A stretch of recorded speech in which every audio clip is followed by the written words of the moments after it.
Hey y'all. Starting a little bit late. I was so flustered I forgot to play the intro. So you get no music. This will just be a strict reading of this book. Now we're going to have some fun. This is part 4 of Mass Control Engineering Human Consciousness by Jim Keith, my favorite conspiracy researcher. And this book was published, I think, in 1999, the year of his death. It's a second edition. If you want to hear the first 3 episodes, they're already up on my audio feed. And I have been making playlists on YouTube of the books that I'm reading. But the last part 3 of this book was so gross. It was about Alfred Kinsey's, like, I forget his study, the sexuality of the American male or whatever, and like kitty stuff. So, for the sake of integrity, I did read the words on the page, which I did not like. But I took it, I cut it in half. Like I just stopped it abruptly on YouTube so that they wouldn't take it down, or so like people wouldn't, don't expect that kind of thing. So it is still out there. That's part 3. It's got some nasty bits. Hopefully this doesn't, but I would do the same thing. I'll read it, and then if I have to take it down from different places, I'll take it down. But be warned, this might not be for kids or the faint of heart. And after the show, there's going to be a live stream, a restream of my most recent episode of Cognitive Dissidence with Hrvoje Moric and Parallel Mike. So that's already on the audio feed. It's a great show, and this is a great episode. So I'm very happy about that. If you're listening now, just stay tuned to the channel and that'll pop up. All right, without further ado, let's hit it. Chapter 8, Estabrooks and the Manchurian Candidate. As early as the turn of this century, neurologist Morton Prince broached the subject of patients with multiple personalities, or, as it is now termed by psychiatrists, dissociative identity disorder. Prince believed that a person might possess several different personalities that operated at the same time, that might not be aware of each other. It took a while for men to notice that this information could be of particular use. One man who took note of Prince's views was Rhodes Scholar Dr. George Estabrooks, chairman of the psychology department at Colgate University near Buffalo, New York. Estabrooks was well connected with most of the major psychological figures of this century and conducted research for all of the major branches of American military intelligence. Estabrooks was one of the first persons to realize that mind-controlled intelligence agents and assassins really could be created hypnotically, Svengali aside. His experimentation in the use of hypnosis in espionage began, amazingly enough, during World War I. In the 1920s, Estabrooks engaged in research into psychic phenomena at Harvard, but he soon turned his attention back to hypnosis and its use in the overriding of the individual's will. One of Estabrooks' early and unique realizations was that if multiple personalities could be cured by hypnotism, then it followed that multiple personalities could be created in the same fashion. I mean, that may be true, but it doesn't necessarily follow. Some things are more, easier broken than fixed. Anyway. In 1942, Estabrooks was appointed as an expert consultant to the Secretary of War, a liaison with the Naval Research Laboratory, while at the same time conducting a massive correspondence with J. Edgar Hoover. In later years, Estabrooks would take on work with the CIA. According to an article penned by Estabrooks in 1971, quote, "One of the most fascinating but dangerous applications of hypnosis is its use in military intelligence. This is a field with which I am familiar through formulating guidelines for the techniques used by the United States in 2 world wars. Communication in war is always a headache. Codes can be broken. A professional spy may or may not stay bought. Your own man may have unquestionable loyalty, but his judgment is always open to question. The, quote, hypnotic courier, on the other hand, provides a unique solution. I was involved in preparing many subjects for this work during World War II. One successful case involved an Army Service Corps captain whom we'll call George Smith. Captain Smith had undergone months of training. He was an excellent subject, but did not realize it. I had removed from him by post hypnotic suggestion all recollection of ever having been hypnotized. First, I had the Service Corps call the captain to Washington and tell him they needed a report on the mechanical equipment of Division X headquartered in Tokyo. Smith was ordered to leave by jet the next morning, pick up the report, and return at once. These orders were given him in the waking state. Consciously, that was all he knew, and it was the story he gave his wife and friends. Then I put him under deep hypnosis and gave him orally a vital message to be delivered directly on his arrival in Japan to a certain colonel. Let's say his name was Brown of military intelligence. Is anyone else smelling some of the fumes that came off the McVeigh story? Outside of myself, Colonel Brown was the only person who could hypnotize Captain Smith. This is, quote, locking. I performed it by saying to the hypnotized captain, until further orders from me, only Colonel Brown and I can hypnotize you. We will use a signal phrase. The moon is clear. Whenever you hear this phrase from Brown or myself, you will pass instantly into deep hypnosis. When Captain Smith reawakened, he had no conscious memory of what happened in trance. All that he was aware of was that he must head for Tokyo to pick up a division report. On arrival there, Smith reported to Brown, who hypnotized him with the signal phrase. Under hypnosis, Smith delivered my message and received one to bring back. Awakened, he was given the division report and returned home by jet.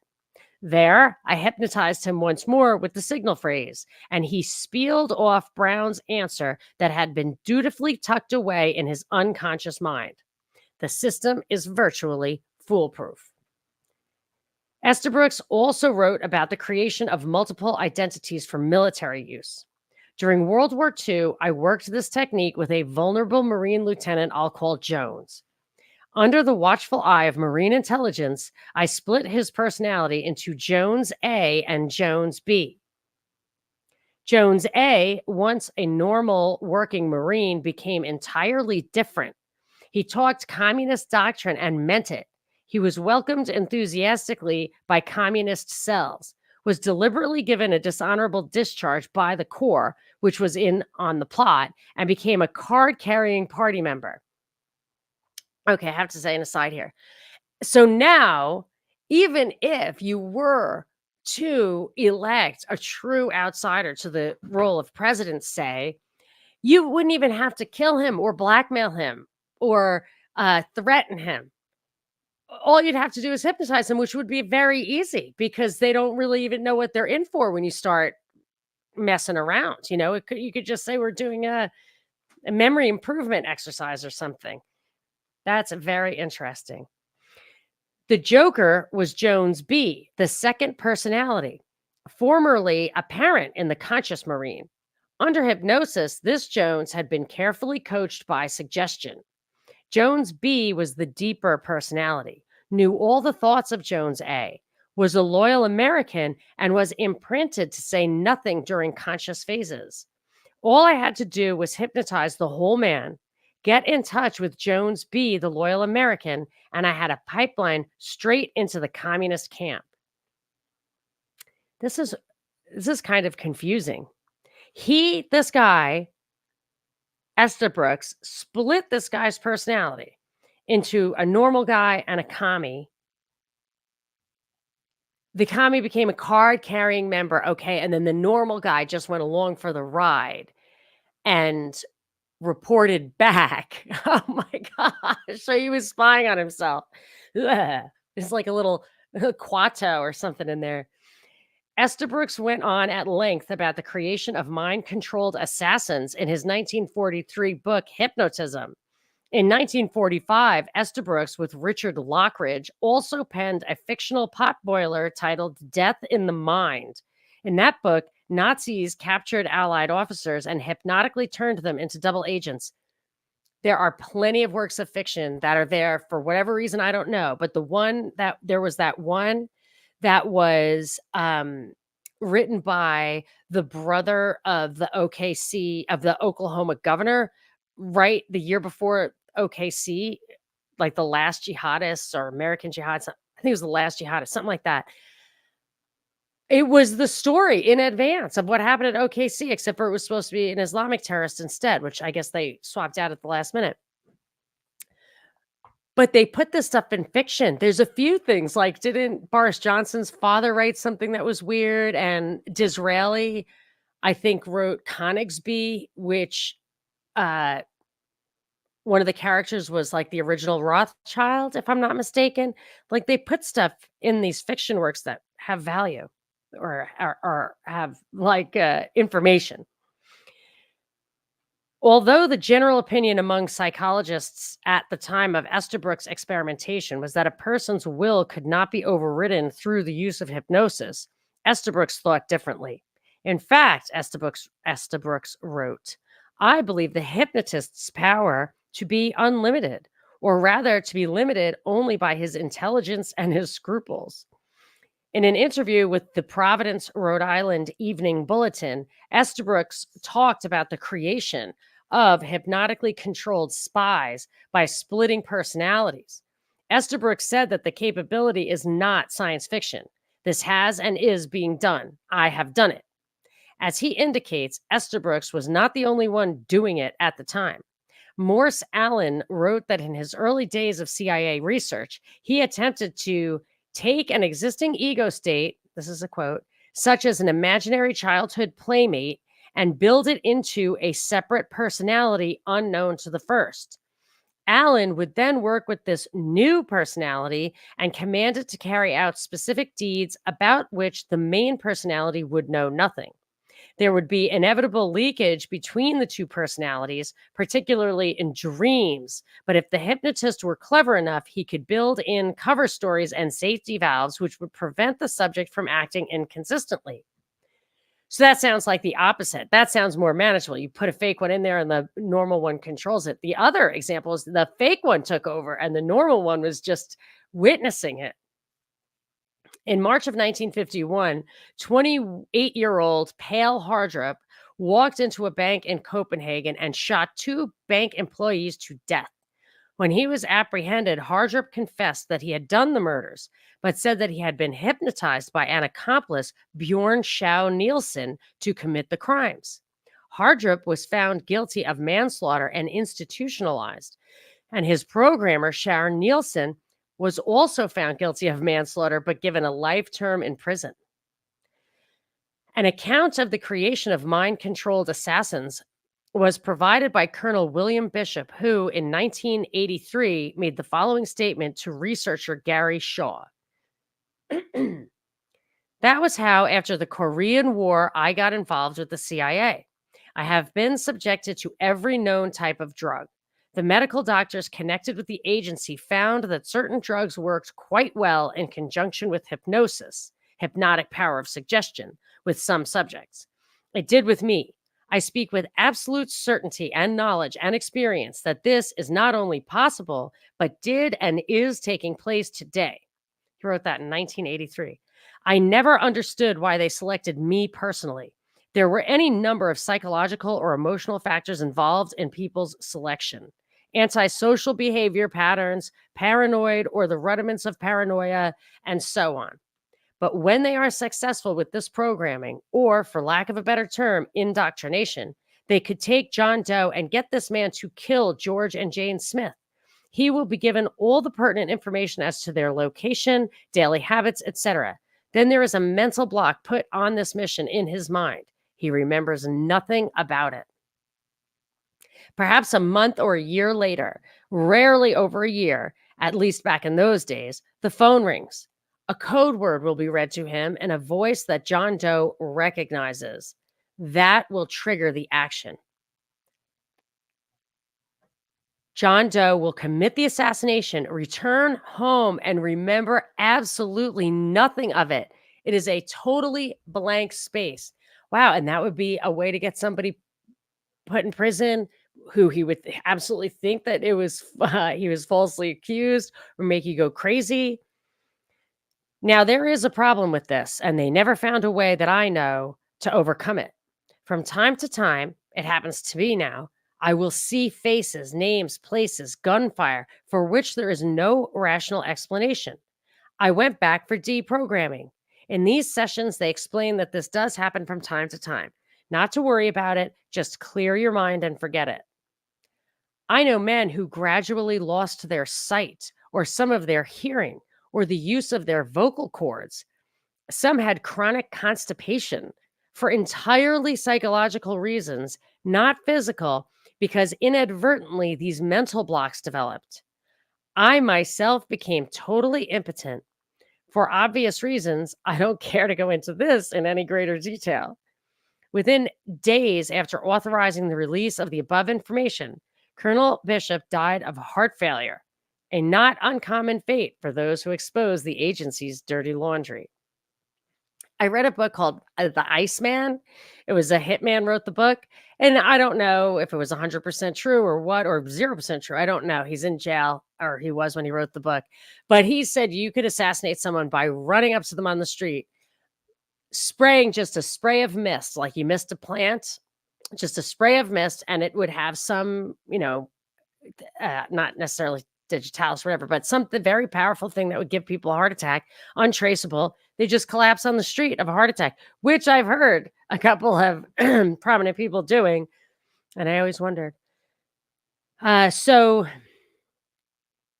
judging from the information that we have as early as World War II, psychiatrists working for American Intelligence Agency were able to fracture and compartment subjects' personalities to occlude information from both the subject and from interrogators, and to insert false memories into a subject's mind.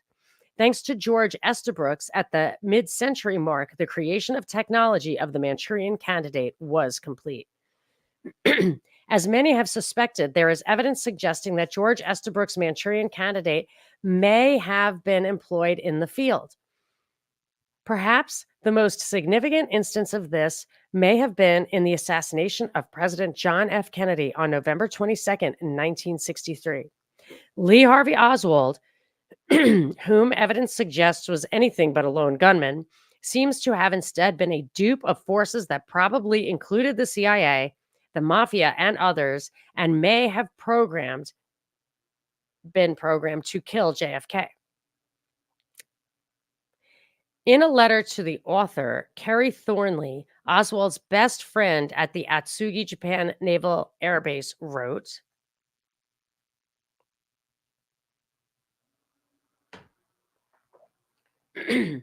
so I guess he's saying himself, this is a letter to Jim Keith.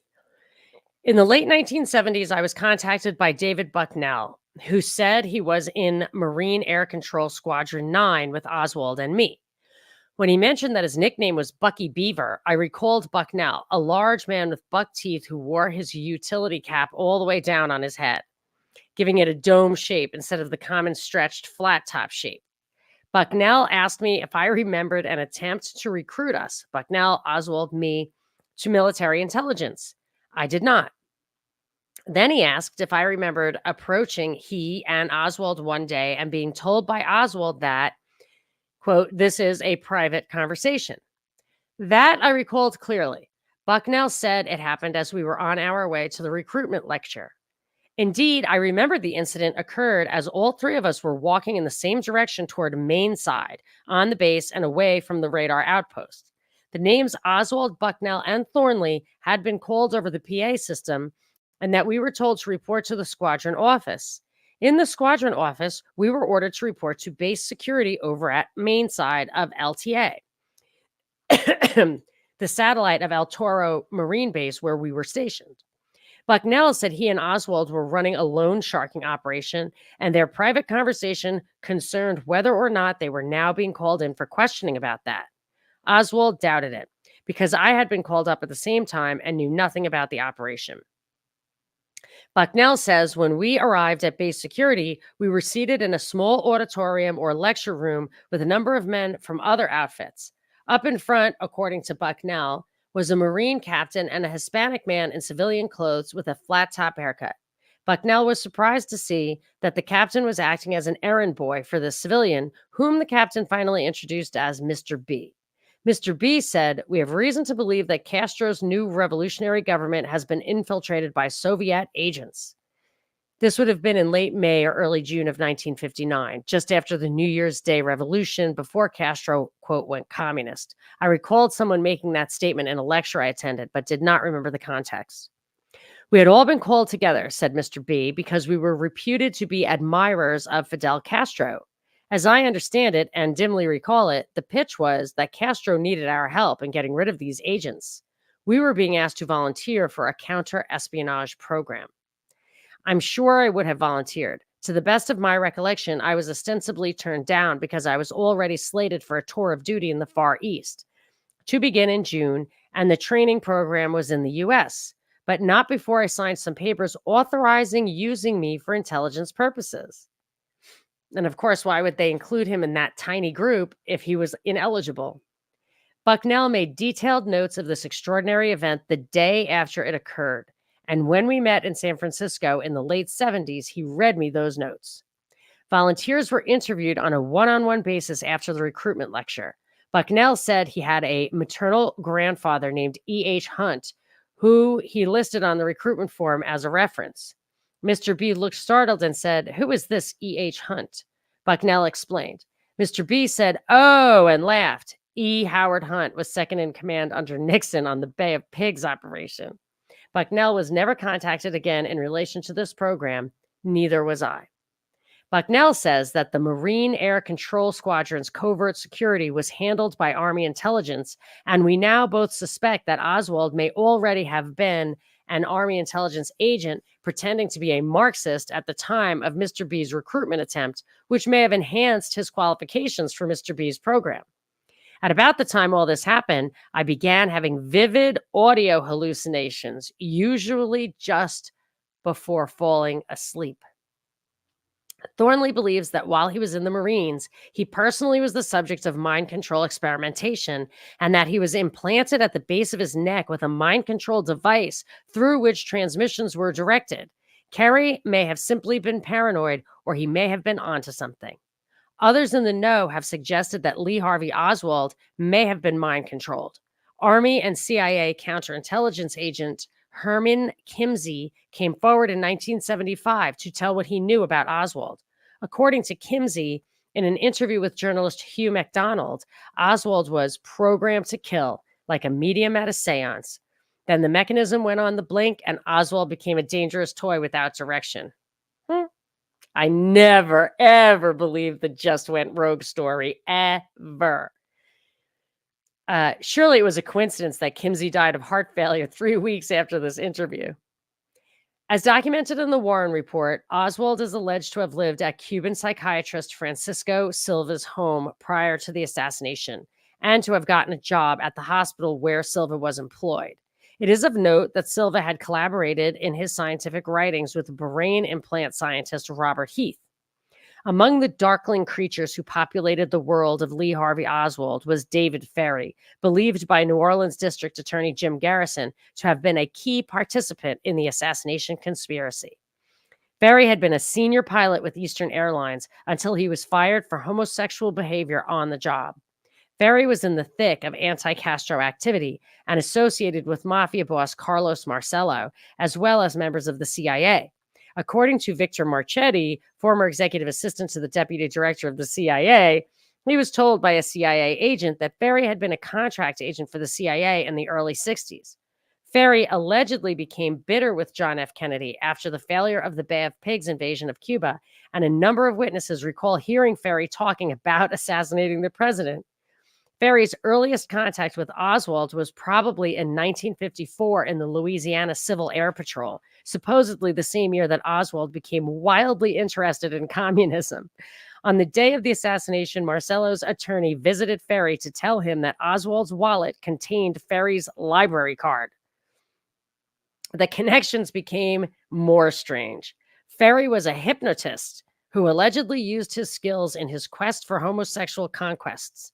One of Ferrie's fellow travelers, Jack Martin, reportedly said that Ferrie had hypnotically programmed Oswald to kill Kennedy.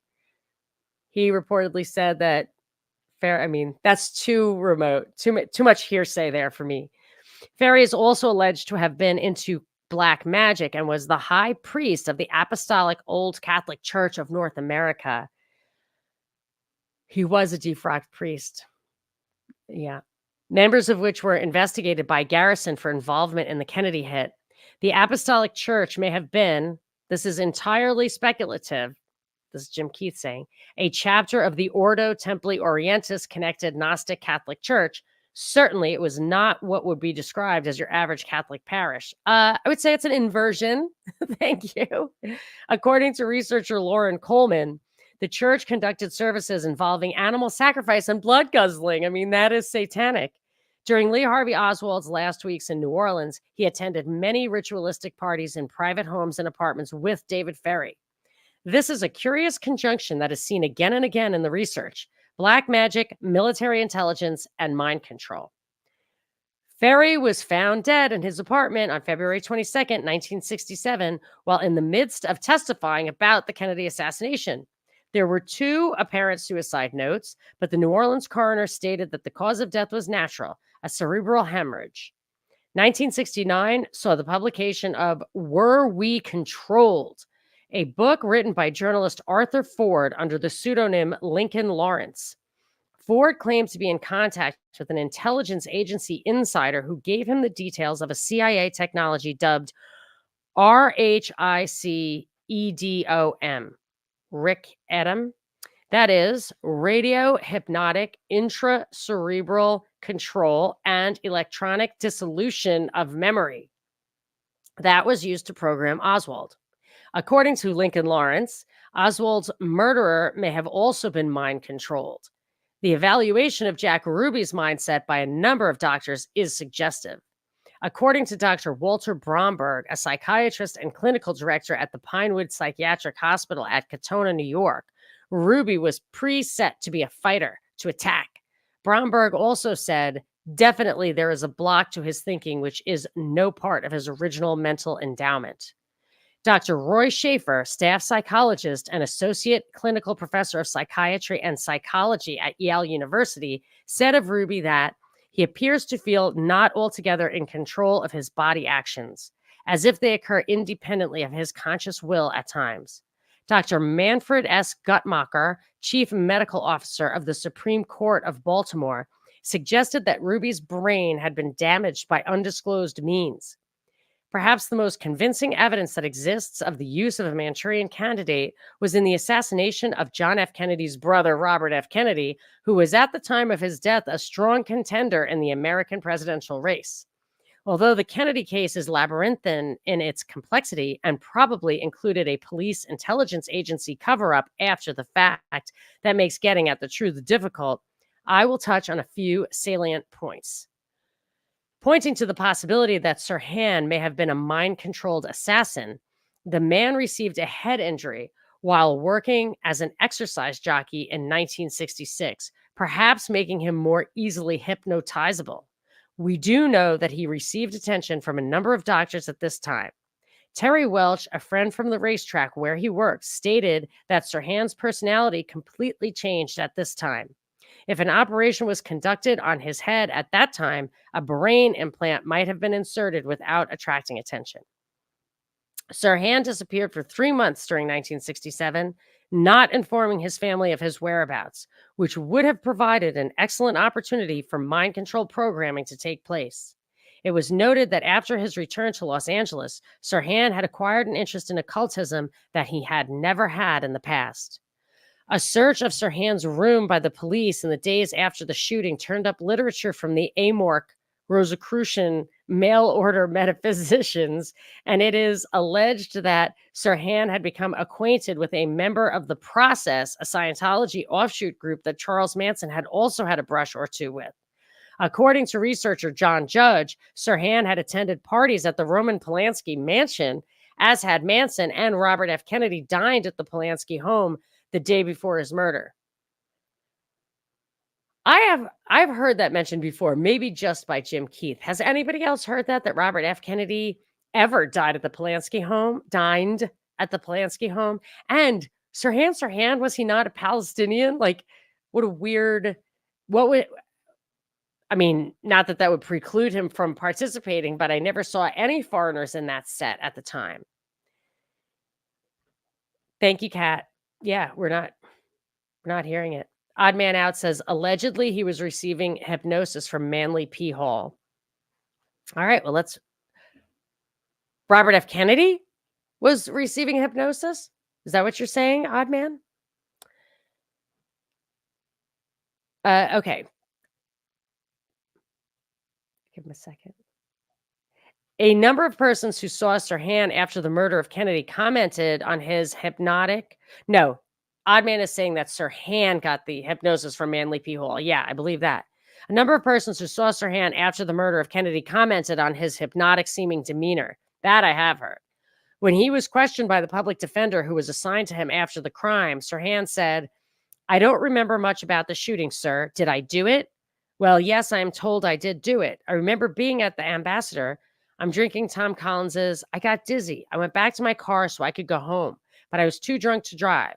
I thought I'd better find some coffee. The next thing I remember, I was being choked and a guy was twisting my knee.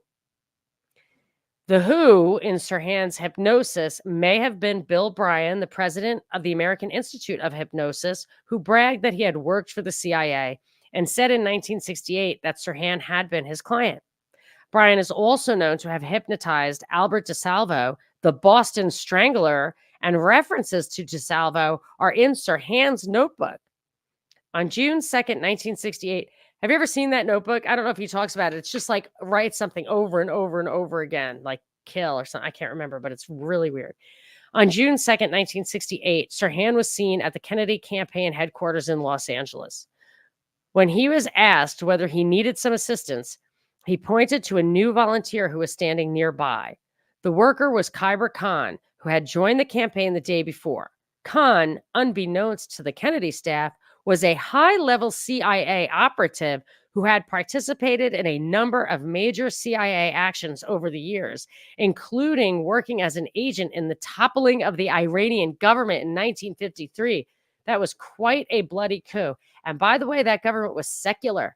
There was a secular government in Iran, just like there was a secular government in Afghanistan, and we were instrumental in replacing them both with radical Islam. So when you try to sort through the reality of current events in the Middle East, think long term. On the day of Kennedy's shooting, Khan is reported as having provided a ride to the Ambassador Hotel for Michael Wayne, who had earlier been seen with Sirhan. Wayne was identified by several witnesses as running out of the hotel pantry after the shooting, carrying what appeared to be a rifle. Khyber Khan is said to have given misleading answers when questioned about Sirhan after the death of Kennedy. He was then left alone by police investigators, perhaps because of his role in intelligence operations. One can imagine the stickiness of the LA police implicating the CIA in the murder of Kennedy. It is of possible importance that the famous girl in the polka dot dress who ran out of the Ambassador Hotel immediately following the Kennedy shooting, exulting, we shot him, was tentatively identified by two witnesses as being Khyber Khan's daughter, Shirin Khan. Apparently, the quest to create the Manchurian candidate by intelligence agencies continues. In April of 1984, while studying at the University of Wisconsin, Dan Haar was approached by a man who identified himself as a recruiter for the CIA. Offered enlistment in a special program, Haar turned him down. Haar believes that he was approached due to high intelligence scores, technical ability, and possibly abuse he may have experienced as a child. Yes, that's why Program to Kill was so interesting. That it made me think and was proposing that childhood trauma is how they create candidates for programming people to kill. His maternal grandfather was chief civilian officer, which, by the way, they have had mass childhood trauma. When I was a kid, it was the Cold War. It was duck and cover. I mean, not like hardcore like it was in the 50s, but still, we were worried about nuclear war. Absolutely. And now it's the school shootings. I mean, it will really can to varying extents, freak kids out, especially if their parents get super freaked out. And why shouldn't they? People are really dying, but they're creating the entire all the kids they're exposing to trauma, and that is bound to up the odds of these kind of dysfunctions as an adult, and then they could be susceptible to whatever kind of programming they're getting from their screens. I mean, if it weren't for COVID, I might not actually think that that the conspiracy could be so, broad and deep, but now we know. It was like 9/11. I never thought that our government would. Not that I didn't think they could, but I just didn't think they would. And then when I saw the Boston Marathon, I was like, "Oh, they would, they did, they must have." And Kat says the videos make the kids so vulnerable. Like is that what you're saying?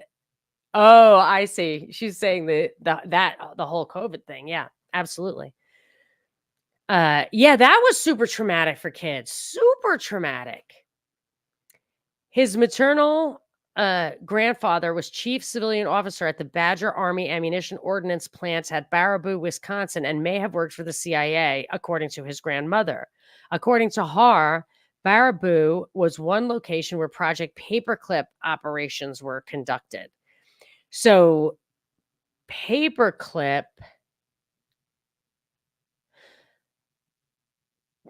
was one of the Nazi ones, I think, where they brought the scientists over. But let's revisit this for a second. He was offered enlistment. So apparently, quest for Manchurian Candidate continues. Dan Har was approached by someone recruiting for the CIA. Har turned him down, but he thinks he was approached due to high intelligence scores, technical ability, and abuse he may have experienced as a child.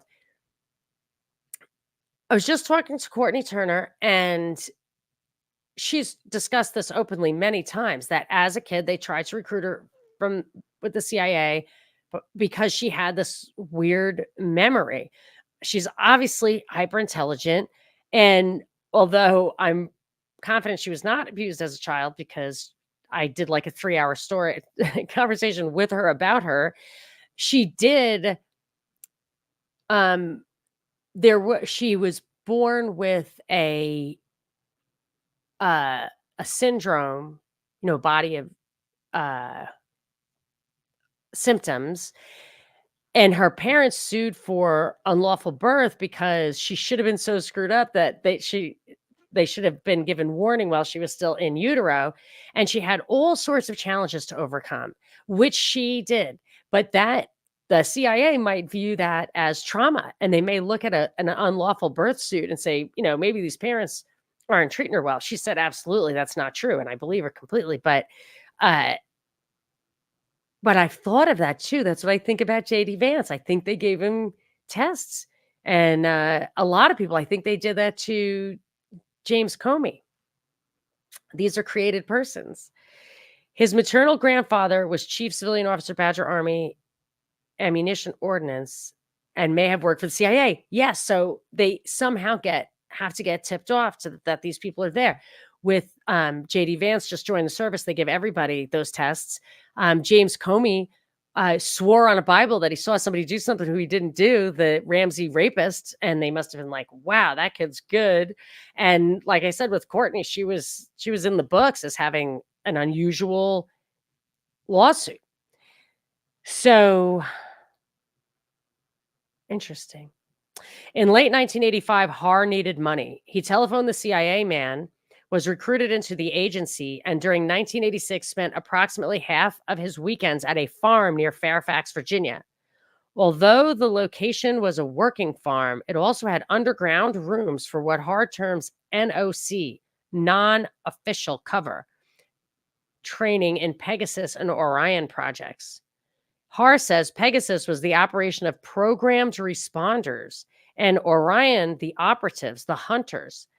At the NOC training, I learned weapons training, extensive computer knowledge for hacking, use of radios and other communication devices, and certain evasion techniques. Some of the memories are blurred because I believe They were later wiped and overlaid with fake trails, although I still retain the skills I was taught, like Demolition Man. As a cover, Har entered the Navy, and I thought it says he turned him down.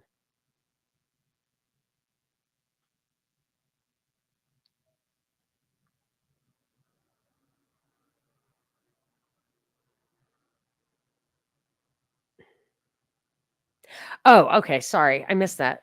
I didn't have my espresso today, so my pre-show espresso. Okay, so he later did go. Okay.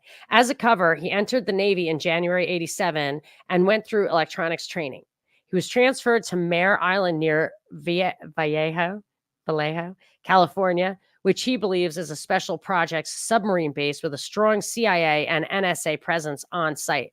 His service records from the period show a T secret clearance with additional attached code numbers. According to Har, he has virtually no memory of what took place at Mare Island. He believes that this was the time period in which he underwent mind control conditioning, part of it possibly conducted at Oakland Naval Hospital.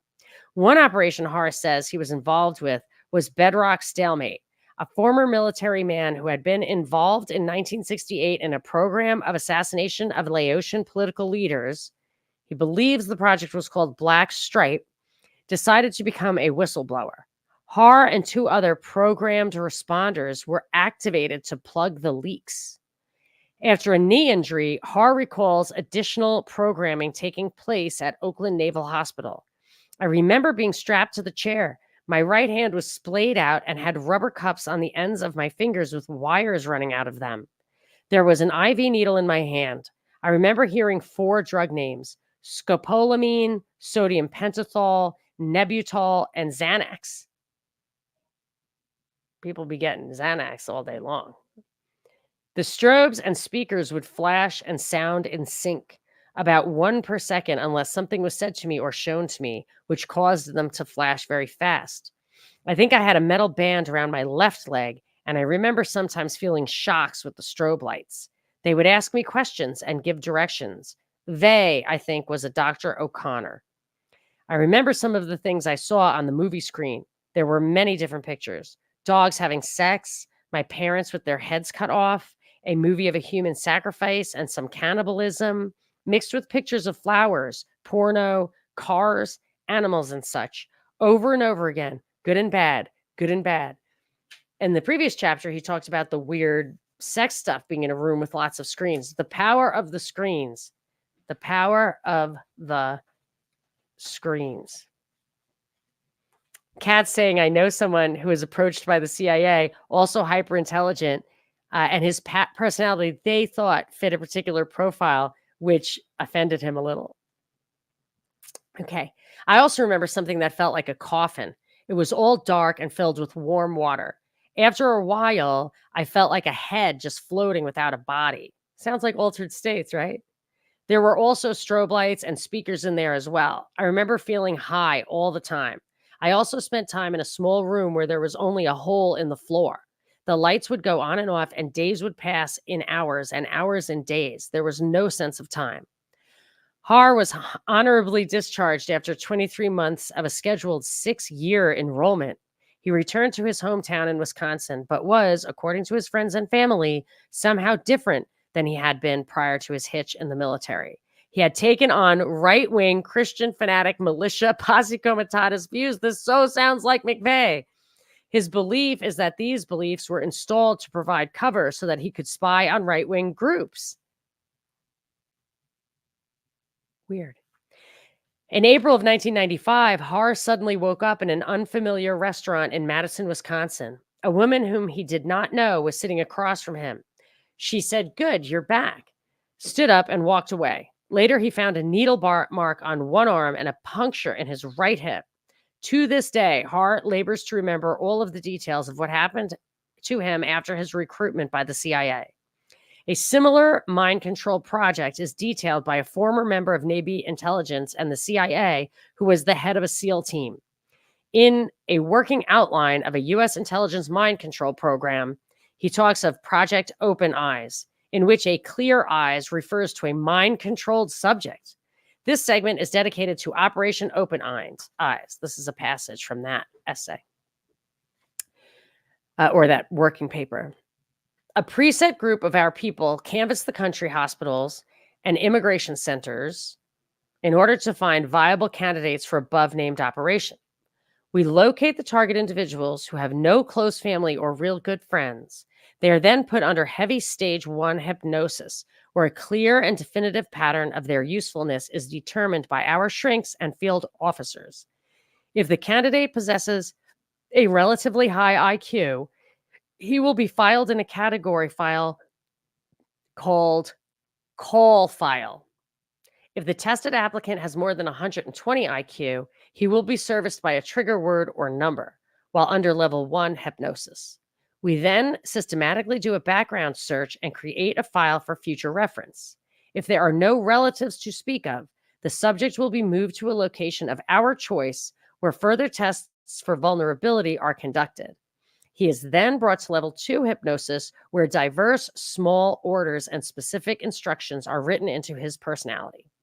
If subject, upon release, shows that he has retained instruction and carries out small and important work duties assigned under level 2 hypnosis, he will receive a recall service notice by a person we have introduced him to. The next step is level 3 hypnosis, where he will become an overwrite upon his own personality. He or she will be told that everything the subject does for his friends is okay, even though it may very well be against all laws of the land. He will believe that he is capable of fulfilling all their, that is, our, commands, and will be again discharged to live his normal life.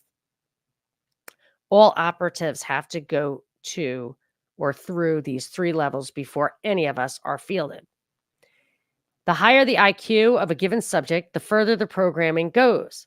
If the IQ is high enough, we will bring the subject to the farm or one of our numerous facilities throughout the US and Canada. Dallas Doctors Hospital is one of our main centers. Weird. That's weird because remember I told a story about how when I dropped out of high school and I went to Denver, to work as I was just a waitress or whatever, but I was young. I was 17. And some guy tried to talk me into becoming a model, but I'd have to get on a plane. He asked me if I had a boyfriend or anybody who kept an eye on me. I said, no, like moron. But I was smart enough not to go to Dallas. But I was saying Dallas is like a hot pot for human trafficking. It's also for a clearinghouse for these CIA involuntary operatives. And I'm saying that both of those things are not necessarily mutually exclusive and probably aren't. We will put the subject into level 4 hypnosis, where he does no longer differentiate between right and wrong. We do this at the medical facility at the farm, one of our contract hospitals. If he has to perform a particularly suicidal or important assignments, we do our job at Stony Mountain facilities. At level 4, Stony Mountain, I think there's one of those in New York. At level 4, diverse programs can be written or overwritten into the brain. Any command is accepted at this level. At that level, and it's the smarter the people who are more vulnerable. I've heard that, like Down syndrome, people with Down syndrome cannot be hypnotized. Interesting. Wow. At that level, level 4, you can give the test subject a complete personality, history, and make him or her believe anything the program requires for the accomplishment of any desired project. He is then given a new life and a new state and town. Driver's license, car, bank account, passport, credit cards, birth certificate, and all the small things, such as photos of his family that don't really exist. Subject and patient, one and the same, has now an agenda that he believes is his own and is prepared for level 5 hypnosis. At this stage, very carefully, a code word or sequence of numbers or a voice imprint is etched into his brain. That is commonly known and referred to as the trigger that will activate subject to action. Y'all, you should watch Manchurian Candidate or read it or both. It was a good book. The original movie was good. I didn't see the remake. He then lives a very normal and sometimes useful life until subject is required to perform the programs implanted slash written into level 4 hypnosis. At the point of activating the trigger, subject is beyond recall. What? That's why a level 5 person can only be approached after his or her operation. There is no actual recall in the subconscious program of any of the hypnosis. If an act of violence had been perpetrated, subject will not be able to associate with the deed. Only shrinks trained in this particular form of submental behavior will find any tracks leading to post level 1 or 2 mind control. This is, I mean, just for starters, like about as unethical a thing as you could possibly do. And then what they're actually doing with the power is even more unethical. Wow. I wonder how you can tell. I wonder if you could tell by talking to somebody that they're like two-dimensional, like they're fake if you were looking and not like a trained psychiatrist. This guy goes on to say, I have personally witnessed level 1 to 5 programming and was myself a subject of level 3 programming. Due to the fact that subject has such high IQ, preferably around 130 to 140, subject is very quick to learn anything fed to him or her. All major patriot groups and normal workers and workers in big government, big corporations, government contract firms have at least one or more sleepers attached to them. All major patriot groups and normal workers and workers in big corporations or government contract firms have at least one or more sleepers attached to them. Project Clear Eyes is always a violent group or commune in any given community. The OKC incident was a clear-cut case of Project Clear Eyes. Oh my gosh. So he is going to talk about McVeigh. I was wondering if he was, I know that Jim Keith wrote a book about OKC called OKC Bomb, but it was very rudimentary and there was so much more to come out. It was long before Wendy Painting exposed all the stuff about McVeigh. So I didn't know whether I'll have to revisit it. I don't know if he really knew that. The OKC incident was a clear-cut case of Project Clear Eyes. Tom Valentine's group is the trigger mechanism for Open Eyes. Waco was an Open Eyes group that had a specific job to perform. Randy Weaver was a control subject that ended out of our control. I mean, he was clearly messed with. I don't know why. I mean, they did tell him, they gave him the wrong date for his court appearance. I mean, he was obviously set up. He was targeted. He was in the Patriot group. So who knows what they did to him? Robert Hunt is a sleeper that was put on hold. At some not too distant date, you will see Bob Hunt performing his true and final role. I don't know who Bob Hunt is. So maybe he didn't do it. Does anyone know? Now who Bob Hunt is? Now it must be clear to you the various levels used by the intel community to get their job done. Remember Jonestown? It was one of ours that went sour because a Clear Eyes was in the group. When he began firing on the runway, it all self-destructed. The man, Congressman Leo Ryan, who was killed, knew it was a government operation. Clear Eyes was accidentally, through a lone sequence, activated. There was no way to stop the killings. They were all programmed to at least level 3, the culties themselves. There were only 3 deaths attributable to cyanide. The rest died of gunfire? 700 people? That's the first time I heard that. I mean, I definitely heard that some of them weren't cyanide, but only 3 were.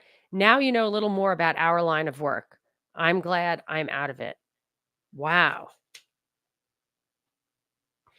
That is interesting stuff. Holy cow.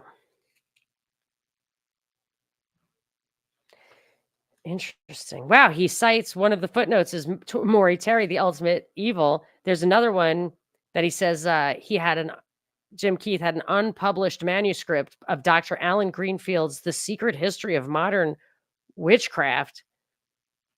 Man, even the footnotes are interesting, the resources. Okay, so I am really interesting. Okay, so I'm going to sign off now. And Jack, the way I'm going to try to do it, Jack asks, I keep missing these. Are they on Mondays now? What I'm going to try to do for my schedule, but this is not I am, my main job is my house, my kids, not all of my kids are home, but the one with Down syndrome is like, his schedule is my schedule, let's say. But I am trying my very best to be very consistent. And I'm going to start trying to do the book chapters Monday at 2, and then newsreels Tuesdays and Thursdays at 2, and an interview on Wednesdays at 2 Pacific, 5 o'clock Eastern. I can't always get the interviews I want at that time. So like this week, there's going to be one at 9. They all go up in the podcast feed. They all appear on my video platforms. I am going out of town for my 25th wedding anniversary. We're taking a trip. So I'm going to do a bunch of book chapters this way, streaming as much as I can, just so I can keep my audio feed consistent on Saturdays. Saturday story time is always going to be an hour book chapter or an hour segment of a book. So I need to backload those a little bit. So I'm going to maybe do a couple of these on the weekend. Sorry, Jack. And anyway, but right now I'm going to restream a show I did on Saturday with Hervoye and Mike, my latest cognitive dissonance episode. And I got to tell you, I don't normally say this, but I think this show is fire. I love it. That's why I'm getting it out as soon as possible. It's really, really good. So stay tuned or check it out, and I will see you next time. Let me see if I can actually remember to play some music. Love you guys. Thanks for coming.